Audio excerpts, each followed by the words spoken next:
नमस्ते वास्तु पुरुषाय भूसय्याभिरते प्रभो मदग्रहं धन्यादि समृद्धिं कुरु सर्वदा।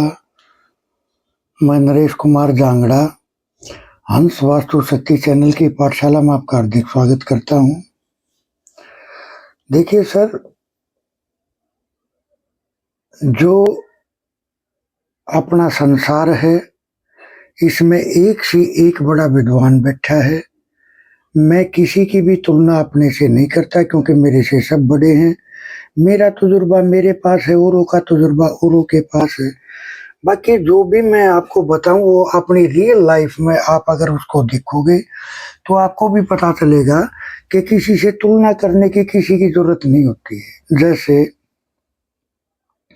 जीने के बारे में कुछ कंफ्यूजन था, जैसे बोल रहे हैं कि 3-4 का जिन्ना, W34 का जिन्ना सब क्लॉकवाइज बोलते हैं, आप एंटी क्लॉकवाइज भी बोलते हो, तो ये ठीक नहीं है। तो यहाँ कंफ्यूजन है। देखिए, जैसे ESC, अब ESC का काम क्या है? दिमाग की चरनी यानी दिमाग की सोच। अगर यहाँ कोई नौकरी पेशा करने वाला आदमी है यानी नौकरी करने वाला है तो उसके यहाँ हमें क्लॉकवाइज जिन्ना ही चढ़ाना पड़ेगा। लेकिन अगर वो बिजनेस करने वाला है तो फिर ये जीना बदल जाएगा, फिर ये एंटी क्लॉकवाइज करना पड़ेगा। क्योंकि एक बिजनेसमैन आदमी के लिए विचारों का मंथन वो भी ज्यादा, क्योंकि वो जरूरी है उसके लिए। तो सेम इसी तरह से जो W34 का जो जीना है वो क्लॉकवाइज भी ठीक है और एंटी क्लॉकवाइज भी ठीक है। जैसे अगर W34 का एरिया अगर हमारा छोटा है, मकान में अगर मैप में अगर हम देखें वो छोटा है और हमें सिम्टम मिल रहे हैं कि वहां हमने अगर क्लॉकवाइज जीना चढ़ा दिया तो पहले ही वहां की एनर्जी कम है, हमने उसको क्लॉकवाइज चढ़ा के उसको और भी कम कर दिया। देखिए सर, ये 2 दिशाएं ऐसी हैं जहां जीना विचार करके चढ़ाया जाता है, या क्लॉकवाइज भी चढ़ेगा और एंटी क्लॉक भी चढ़ेगा। जैसे मैंने ESC का उदाहरण आपको दिया। मकान में सिर्फ ये 2 ही दिशा ऐसी है जहां जीना उनके सिम्टम के आधार पर चढ़ाया जाएगा। अगर वास्तु की डीप में जाना है तो, और तो मोटा मोटी तो यही है सर, क्लॉकवाइज चढ़ाओ, west part clockwise, south part clockwise, north part anti clockwise, east part anti clockwise. ये तो एक जनरल बात है। लेकिन अगर उसकी डीप में जाना है, बिजनेसमैन है तो उसके लिए किस तरह से, और नौकरी करने वाला है तो उसके लिए किस तरह से। देखिए, एक एग्जांपल मैं आपको और देता हूँ, और इतनी डीप जानकारी ये आपको मेरे ही चैनल पे मिलेंगी, शायद और कहीं मेरी नजर में, क्योंकि आज तक मैंने तो देखा नहीं है। अगर नौकरी करने वाला है तो उसके गैस का चूल्हा S1 पाना चाहिए, यानी अनिल एनर्जी फील्ड। लेकिन अगर बिजनेस करने वाला है तो उसका गैस का चूल्हा S2 में यानी पूषा के इस जगह पे आना चाहिए। तो सर, सबके अपने अपने तजुर्बे हैं। सर, पता नहीं कितने मैप देखे, तो उसी के आधार पर जो जो मेरे रिसर्च में आया मैं आप लोगों के साथ शेयर कर रहा हूं। अब आप उसको अपने घर पे देख के चलो। जो जो मैं बता रहा हूं अपने घर के ऊपर अपने नक्शे पे देखो, और मेरी नजर में ये सारी की सारी बातें 100% फैक्ट है।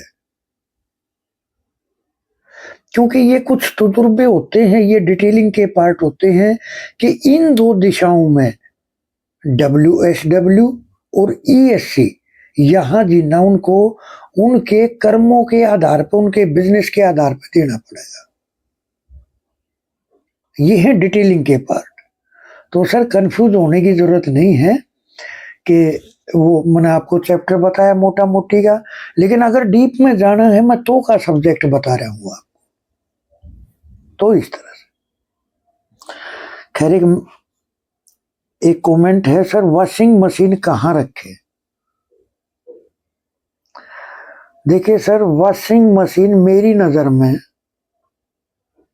एक गंदगी को डिस्पोज करती है, लेकिन उसके साथ में एक फंक्शन और भी है, वो चर्निंग भी करती है।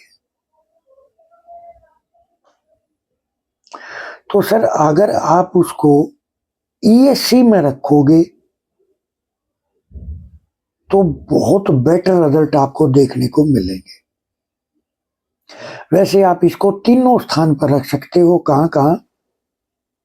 ईएससी तो है ही, WNW और SSW, लेकिन इसमें फंक्शन दो हैं, चर्निंग भी करती है, साथ में गंदगी को डिस्पोज भी करती है, तो सबसे बेटर ईएससी।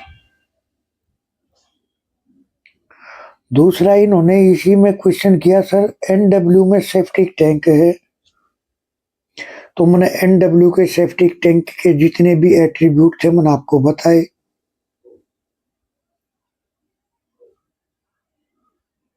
देखिए, टॉयलेट सीट का फंक्शन होता है सिर्फ उसको डिस्पोज करने का,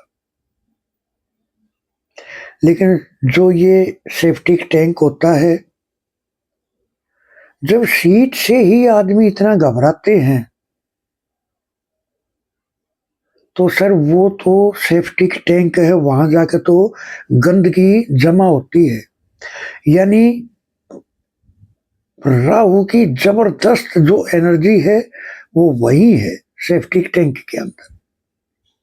तो सर इस बारे में मैं ये कहना चाहूंगा, यहां का ट्रीटमेंट, सेफ्टी टैंक का ट्रीटमेंट और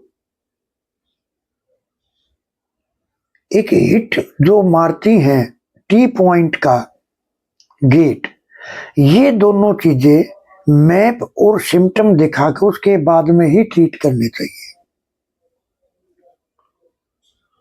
सर यहां विशेष चीज इस्तेमाल की जाती है, क्योंकि जब एक सीट तो खैर हम किसी पत्ती से या और भी किसी तरह से ट्रीट कर देंगे, लेकिन वो गड्ढा है वहां तो गंदगी जमा हो रही है, राहु का जबरदस्त अड्डा है वो। तो सर यहाँ की रेमेडी भी विशेष होंगी, तो आप हमारे से संपर्क करोगे तो मैं आपको बताऊंगा। देखिए सर, डायबिटीज, सर ये समस्या आज समाज में एक आम समस्या हो रही है और लोग इससे निकल भी नहीं पाते। जो दवा है वो बोलते हैं जब तक जिंदा रहना है तब तक खानी है।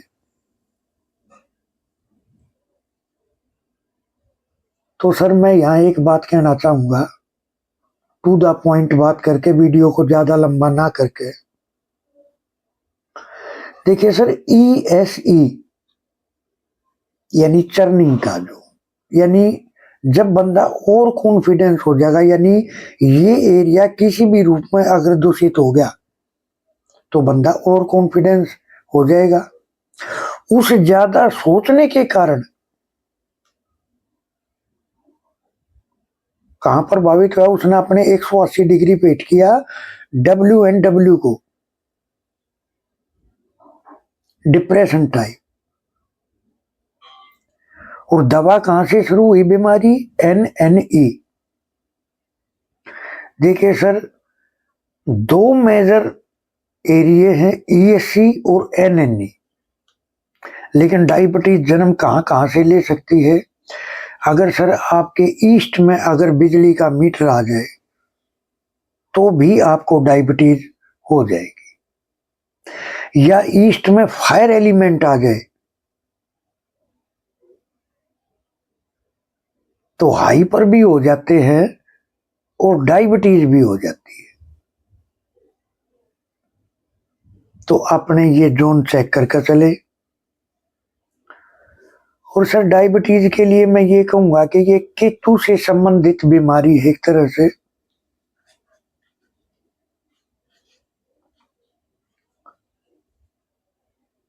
तो आप इसके अंदर क्या रेमेडी इस्तेमाल कर सकते हैं?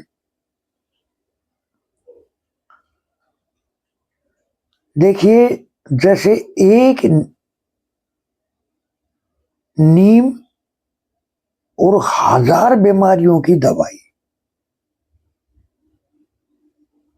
यानी दवा एक, बीमारी हजारों। सर इमली वाला उपाय अगर आप फॉलो करके चलोगे और साथ में गायत्री मंत्र का जप करोगे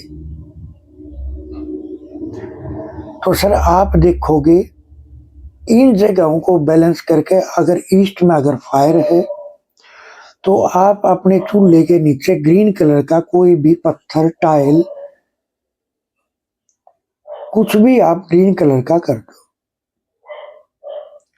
अब अगर यहाँ मीटर है तो सर मीटर का आपको क्या करना है,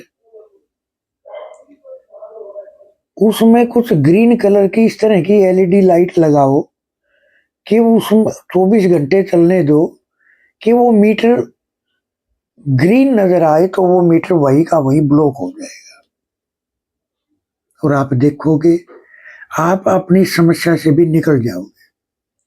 नहीं तो सर बताते हैं ये अगर बीमारी एक बार होगी तो मैंने सुना है कि तकरीबन फिर इसकी दवा चलती ही रहती है।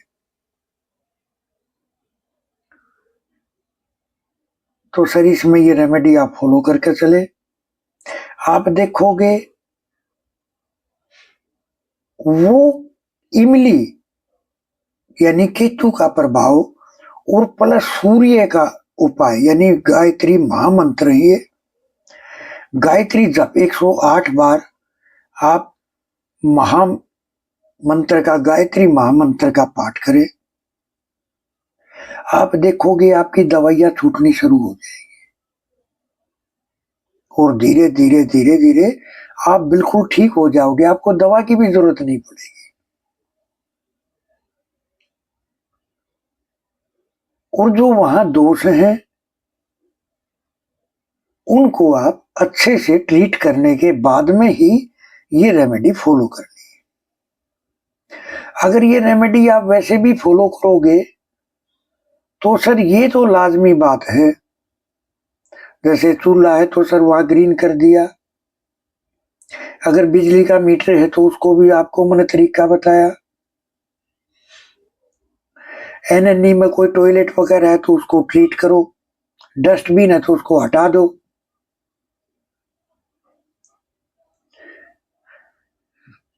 तो इस तरह से खैर हंस वास्तु शक्ति ये चैनल आप सबका है।